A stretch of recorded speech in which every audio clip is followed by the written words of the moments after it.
అన్న జూబ్లీహిల్స్లో by election జరుగుతున్నాయి కదా, ఎవరు గెలుస్తారు అనుకుంటున్నారు అన్న? మేమైతే బీజేపీ గెలుస్తుంది అని చెప్పేసి అనుకుంటున్నాం. అన్న, ఏ విధంగా?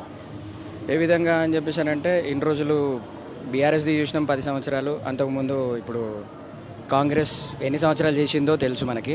కానీ ఇప్పుడు ప్రస్తుతం మనం రోడ్ల మీద వెళ్తుంటే మొన్ననే లక్కీగా, చాలా లక్కీగా వర్షాలు కూడా పడ్డాయి.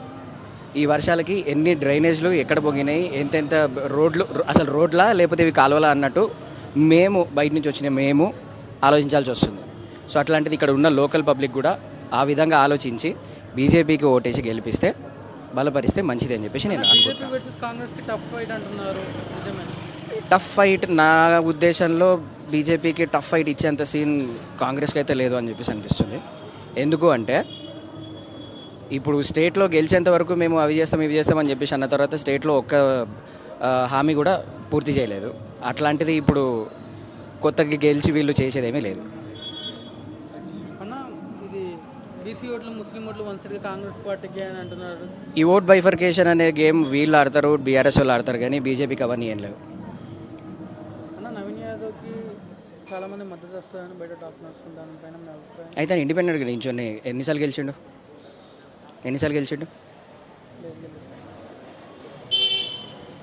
అన్న, నవీన్ యాదవ్ ఆల్రెడీ ఇక్కడ ఒకసారి ఓడిపోయాడు కదా, ఇప్పుడు గెలిచే ఛాన్స్ ఏమన్నా ఉందా? ఎందుకంటే కాంగ్రెస్ పార్టీపై వ్యతిరేకత ఉందని అంటున్నారు. కాంగ్రెస్ పార్టీ పైన వ్యతిరేకం పక్కన పెడితే నవీన్ యాదవ్, నేను పర్సనల్గా ఏది మాట్లాడను, కానీ ఆయన మీద ఎంత వ్యతిరేకత ఉంది అనేది, ఇన్ కేస్ ఆయనకి నిజంగానే అంత బలం ఉంది అంటే కనుక ఆయన ఇప్పటివరకు గెలవాలి కదా. 2 సార్లు ఓడిపోయారని చెప్పేసి మీరే అంటున్నారు. సో గెలుపు ఎక్కడ ఉంది ఆయనది?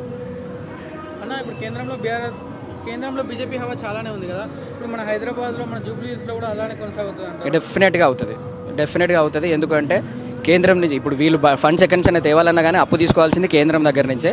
కేంద్రం ఏదన్నా తలుచుకుంటేనే చేయగలుగుతుంది. కాబట్టి ఇక్కడ బీజేపీ అభ్యర్థిని ఇక్కడ గెలిపిస్తే కనుక కేంద్రం నుంచి డైరెక్ట్గా కిషన్ రెడ్డి గారే ఇక్కడ డెవలప్మెంట్ స్టార్ట్ చేస్తారు అనేది మా గట్టి నమ్మకం. ఇది బీజేపీ అడ్డా. ఓకే అన్న, థ్యాంక్ యూ. అన్న, జూబ్లీహిల్స్లో బై ఎలక్షన్ జరుగుతున్నాయి, ఎవరు గెలుస్తారు అనుకుంటున్నారు? బీజేపీ అన్న. ఏ విధంగా చెప్పాలి అన్న? ఏ విధంగా అంటే మేము అంటే ఇక్కడ ఎట్లా ఉన్నారంటే ప్రజలు కాంగ్రెస్ వచ్చింది, ప్లస్ అదేవిధంగా టీఆర్ఎస్ కూడా వచ్చింది. టీఆర్ఎస్ నుంచి కూడా పరిపాలన ఏం లేదు, కాంగ్రెస్ నుంచి కూడా పరిపాలన ఏం లేదు. కాబట్టి ఇప్పుడు ఏంటంటే బీజేపీని ఎన్నుకుందామనేసి చాలా ప్రజలు కూడా, చాలామంది కూడా అదే గమనించుతారు. ప్లస్ ఇంకోటి ఏంటంటే మన హిందూ ధర్మం గురించి కూడా కాపాడేది ఒక బీజేపీ పార్టీ తప్ప వేరే వాళ్ళు మాత్రం ఏ పార్టీ వాళ్ళు కూడా కాపాడరు అన్న. దాని గురించే ప్రజలు ఎన్నుకోవాలనుకుంటున్నారు. చాలా తక్కువ ఉందండి.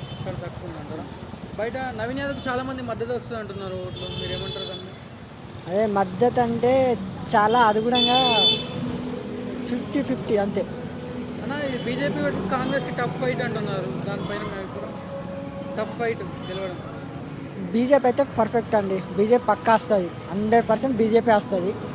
ఒకవేళ బీజేపీ ఇక్కడ జూబ్లీహిల్స్లో గెలిస్తే ఎలాంటి అభివృద్ధి చేస్తారు?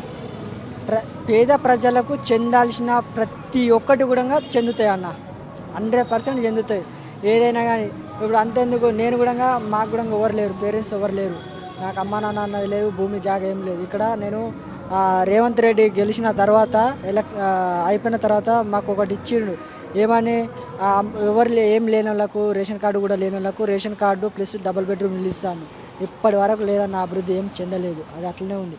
కానీ అవన్నీ మాత్రం పేద ప్రజలకు ఖచ్చితంగా A to Z అన్నీ అందుతాయి అన్న. అన్న, ఇప్పుడు జూబ్లీహిల్స్ గడ్డ మీద ఎవరి జెండా ఎగురబోతుంది? బీజేపీ జెండా. Okay, thank you.